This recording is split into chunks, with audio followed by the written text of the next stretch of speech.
Well, I think the one thing that discipline definitely does help you with is it helps you get things done. And when you get things done, when you actually do things, you have more success. If you have more success, and sometimes a big part of success is just not being fucking lazy and just doing it. That's like 90% of it is just showing up. Get there and start working. Like, you're not gonna feel perfect every day. If I only worked out when I felt good, I'd be a fat fuck. Because there's a lot of days I don't want to do it. It's pretty much the same with everybody that actually gets good at something. There's got to be those days you push through, and they're probably going to be more numerous than the days you don't.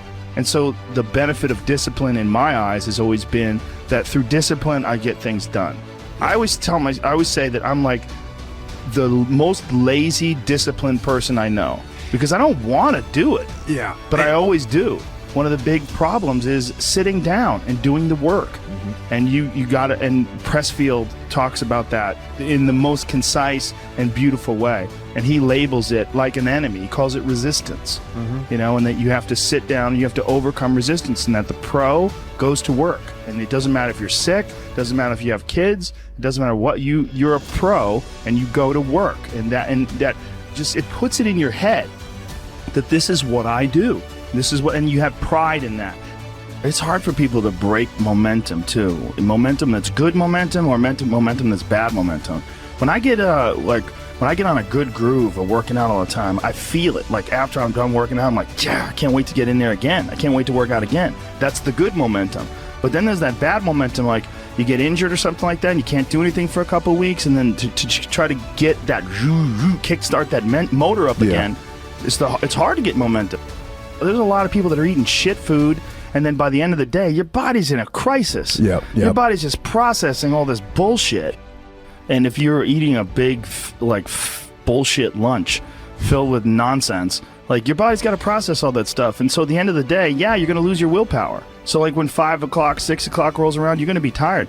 But if you have a healthy lunch and you're properly fueled, and then you also have positive people in your life, everyone's motivated, by the end of the day you're gonna feel good. Whatever the fuck your thing is, just go and do it. Just force yourself to do it. And if you feel like shit because you ate lunch, then your lunch was filled with bullshit, well then, hey dummy, don't eat shitty lunch tomorrow. Tomorrow try a nice salad. Yeah. Try a salad with some salmon and see how you feel then. You're like, hey, I feel way better today at 6 o'clock. Duh. Yeah. Now your decision making will be better. Like people don't understand how significant it is. Like all these little decisions, those are like that's the path for the rest of your existence on Earth. And if you decide to go to fucking Cheetos chocolate chip cookie route, you're just making a shit path. You're carving your fucking path through broken rocks and glass, and it's not the way to go. It's this fear of discomfort. People have this extreme feeling in their mind when it comes to their associations with exercise. They want to avoid discomfort. They feel like any type of exercise is just like something to be avoided. That's not for me. Fuck that. I don't want to sweat. I don't want to strain. And a lot of times this association that they have is about the beginnings of getting in shape. It's not about once you're actually fit. Because once you're actually fit, exercise is something you look forward to. It's an alleviation of stress. It feels great. Like if I can't get a workout in, I look at my schedule and go, oh shit, I don't have any time for a workout, which means I'm not going to get that good feeling.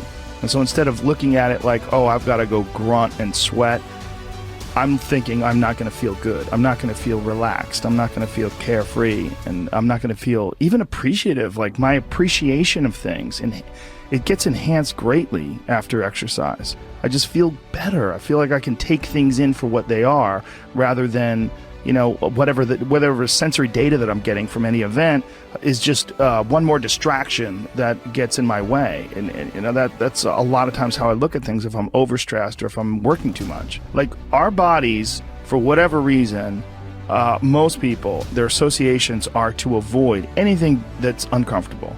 But it's so illogical, because when you look at comfort and you look at success and progress and the feelings of accomplishment and of getting past certain hurdles in terms of like how you feel about life, a lot of those are connected to discomfort. Like discomfort is your friend.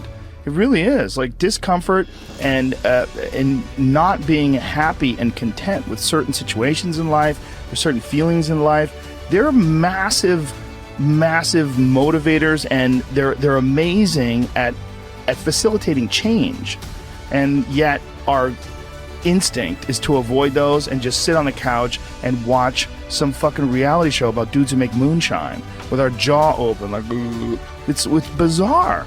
And for me, at least, when I get like really disciplined and really I get really consistent with my workouts, one of the things that I almost feel momentum. I feel like there's like a push behind me, like, all right, we're, like after I get out of the gym, I have a really good workout. I'm like, yeah, now I'm doing it. I'm doing it all the time now. And I'm looking forward to the next time. And it makes that resistance much weaker, and it makes my motivation and my discipline much stronger. I think a lot of it is based on just the consistency. It's one of the things that I talked about recently on the podcast. I said, like blowing something off, it's not just not good, like blowing off an exercise that you planned is not just bad for you physically, it's also bad mentally, because then that option is now available. The option to fuck off is available. And you did it before, and you're probably going to do it again, and you'll get mediocre results, not just in that aspect of your life, but maybe in all aspects of your life. Because I think that option to fuck off, when you embrace it, that is a pathway that you might choose when it comes to dealing with conflict in your personal life, dealing with business decisions, dealing with career decisions, like an uncomfortable decision that you might be faced with, where maybe you need to make a change as far as like what your pathway is in life, but you don't do it, and instead you fuck off.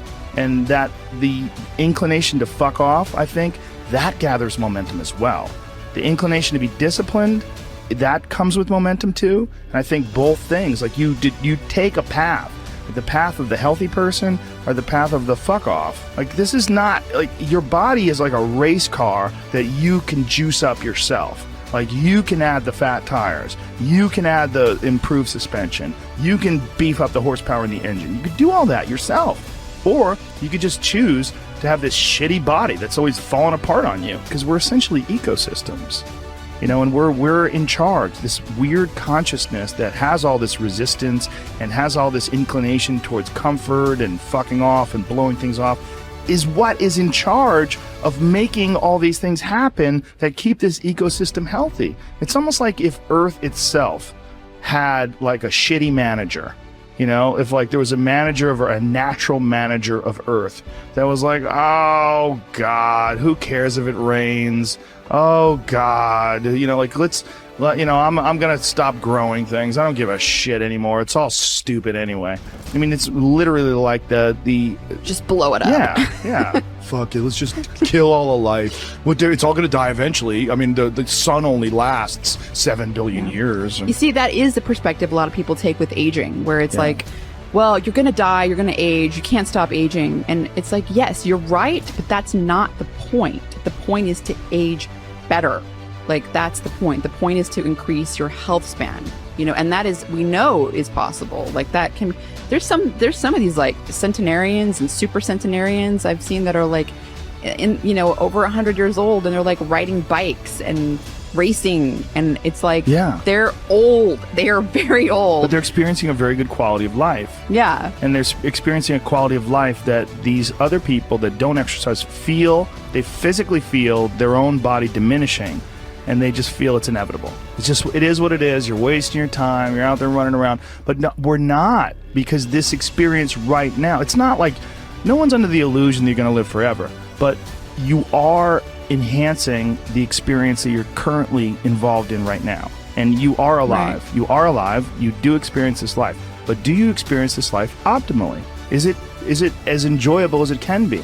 And we all know that there's a spectrum for that enjoyability. Like, we've all had times in our life where it's not been so great.